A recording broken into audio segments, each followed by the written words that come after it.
Hi friends, இப்போ நெட்டிசன்கள் ரொம்ப வெயிட் பண்ணுறது நாளைக்கு விஜய் அவர்கள் பர்த்டே, அதுமா த்ரிஷா அவர்களோட வாழ்த்து என்னவா இருக்கும் அப்படின்றது தான். ஆல்ரெடி அதுக்காக நிறைய மீம்ஸ்லாம் போட ஆரம்பிச்சிட்டாங்க. கொஞ்சம் பார்த்து பண்ணுமா, இப்போ அவர் முதலமைச்சர் அப்படின்னு சொல்லி செம்ம மீம்ஸ் வந்துட்டு இருக்கு. அண்ட் இதுக்கெல்லாம் சீக்கிரமே த்ரிஷா அவர்கள் பர்ஃபெக்டான ஒரு ரிப்ளை கொடுக்கணும். ஏன்னா கொஞ்ச நாளாவே த்ரிஷா அவர்களையும் அண்ட் விஜய் அவர்களையும் சேர்த்து வச்சு நிறைய ரூமர்ஸ் நியூஸ் போயிட்டு இருக்கு.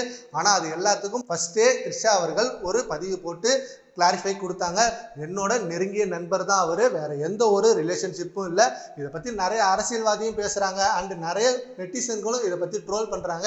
இதை பத்தி பேச ஒண்ணுமே இல்லை, என் கூட நிறைய படங்கள் நடிச்சிருக்காரு, அதனால அவர் என்னோட நெருங்கிய நண்பர் தானே தவிர வேற எந்த ஒரு தப்பான ரிலேஷன்ஷிப்பும் இல்லை.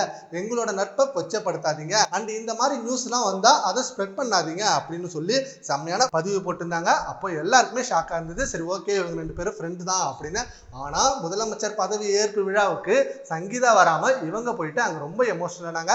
அப்ப நிறைய பேருக்கு இன்னும் கன்ஃபியூஸ் ஆனிச்சு, இவங்க ஏன் அங்க போனாங்க, அதுவும் அவங்க ஏன் அங்க ரொம்ப எமோஷனல் ஆகுறாங்க அப்படின்னு சொல்லி செம்மையான நியூஸை ஸ்ப்ரெட் பண்ண ஆரம்பிச்சாங்க. அண்ட் அதுக்கப்புறம் அதுக்கும் நிறைய பேர் ரிப்ளை கொடுத்தாங்க. அது அவரோட நண்பருக்காக போனாங்க, ஏன் அவரோட நண்பர் சஞ்சீவ் அவர் ஒய்ஃப் கூட எல்லாம் போலையா, அதே மாதிரி தான் அப்படின்னு சொல்லிட்டு. ஆனா இப்ப எதிர்பார்க்கறது நாளைக்கு பர்த்டே, அதுமா என்ன மாதிரி விஷ் போட போறாங்க அண்ட் என்ன போட்டோ ரிலீஸ் பண்ண போறாங்க அப்படின்றதான். ஆனா த்ரிஷா அவர்கள் கண்டிப்பா விஷ் பண்ணுவாங்க. முதலமைச்சருக்கு வாழ்த்துக்கள் சிஎம் சார் இப்படின்னு சொல்லி ஏதாவது ஒரு வேர்டு வரும், கண்டிப்பா அது வைரல் ஆக போகுது. சரி, ஓகே ஃப்ரெண்ட்ஸ், த்ரிஷாவோட வாழ்த்துக்களுக்கு நீங்க எவ்வளவு வெயிட் பண்றீங்கன்றதை நம்ம கான்வர்ஸ்ல கமெண்ட் பண்ணுங்க. Thank you friends.